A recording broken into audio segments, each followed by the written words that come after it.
ምን ጨነቀኝ ብላችሁ ነው ሰዎቹ ለሚያንከባልሉት ኳስ መከራችሁን የምታዩት? የአርሰናል ደጋፊዎች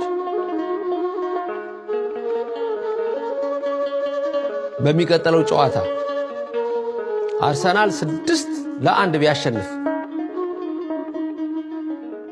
ትናደዳላችሁ፣ ትበሳጫላችሁ ወይስ ትደሰታላችሁ?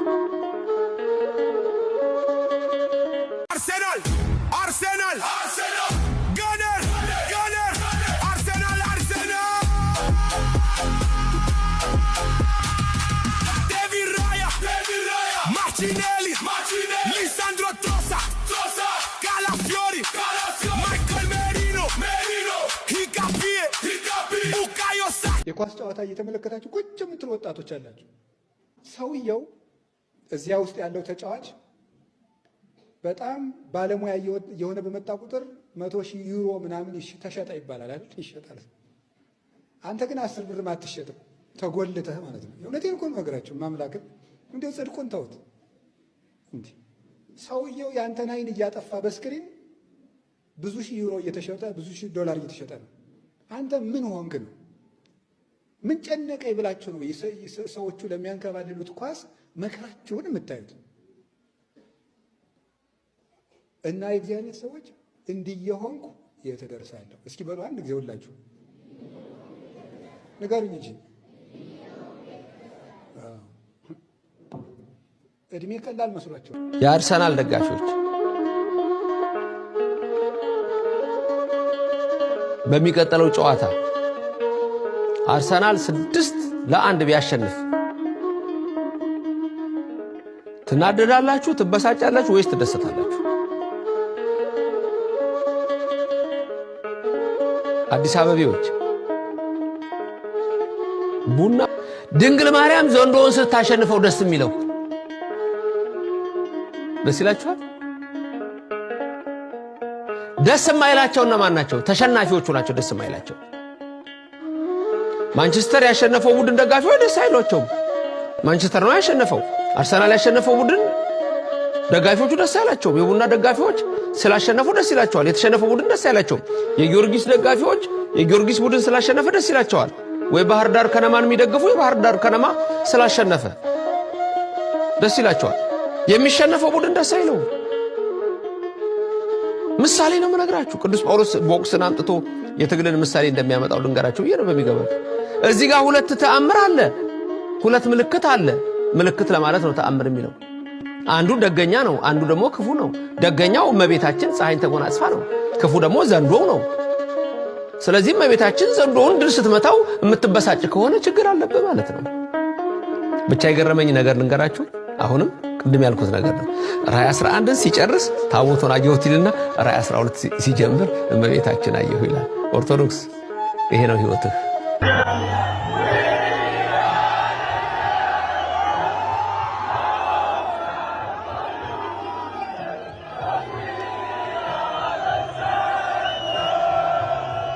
እሺ የእግዚአብሔር ቤተሰቦች እንደምን ዋላችሁ? አሜን። አምላካችን ቅዱስ እግዚአብሔር ስሙ የተመሰገነ ይሁን። ዛሬ ደግሞ ያስተምራሉ ያልናቸውን የቅዱስ ጳውሎስን መልእክት አንስተን አንዳንድ ሐሳቦችን እንነጋገራለን ማለት ነው። እንግዲህ ቅዱስ ጳውሎስ ከተናገራቸው ብዙ መልእክታት ውስጥ እኛ አሁን ለዛሬ ያስፈልጋል፣ እንማርበታለን፣ እንገነዘባለን፣ እናስተውላለን ወይም ደግሞ እኛን ያስተምረናል ብለን የያዝናቸውን ሐሳቦች ይዘን መጠናል ማለት ነው።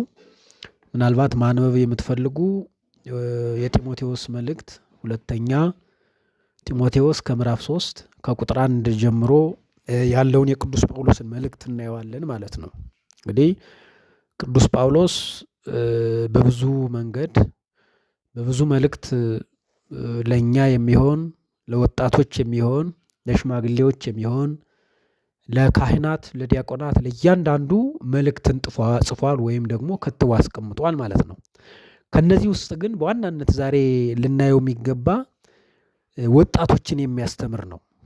ስለ ወጣቶች ቅዱስ ጳውሎስ የጻፈውን መልእክት አንስተን ወጣት ምን ማድረግ እንዳለበት፣ ወጣት ከየት ላይ ኢነርጂውን ማስቀመጥ እንዳለበት፣ ከየት ላይ ኃይሉን አቅሙን የቱ ጋር ማስቀመጥ እንዳለበት የሚያሳይ ነው ማለት ነው። እና ከነዚህ ውስጥ ሲያነሳ ቅዱስ ጳውሎስ ምን ይላል? በኋለኛው ዘመን ስለሚደርሰው ክፉ ነገር ወይም ደግሞ በኋለኛው ዘመን አሁን ባለንበት ዘመን የሰው ልጅ ወይም ደግሞ ወጣቱ ምን አይነት አቅጣጫ ምን አይነት አቋም እንዳለው ቅዱስ ጳውሎስ ተረድቶ እየተናገረው ያስተማረው ነው ማለት ነው። እና ምን ይላል? ከዚህ ውስጥ አንደኛው በኋለኛው ዘመን ክፉ ዘመን ይመጣል ይላል። ክፉ ዘመን ይመጣል፣ አስቸጋሪ ዘመን፣ ከእግዚአብሔር ይልቅ ሰው ዓለማዊነትን የሚወድበት ዘመን፣ እግዚአብሔርን ከማምለክ ይልቅ እግዚአብሔርን ከመውደድ ይልቅ ሌላውን ነገር መውደድ የሚወድበት ዘመን ይመጣል ይላል። ከነዚያ ውስጥ አንዱ ደግሞ ሰዎቹ ምንድናቸው ይላል?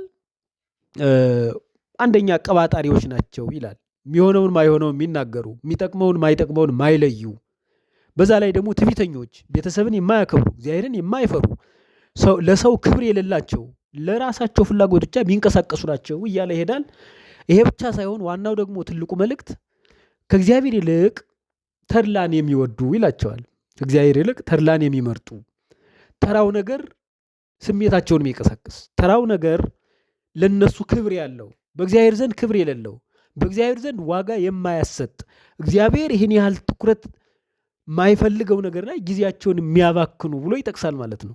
እና አሁን የምናየው ነገር ደግሞ ይሄ ነው። በተለይ አሁን ያለው ይሄ ወጣቱ የኢትዮጵያ ወጣት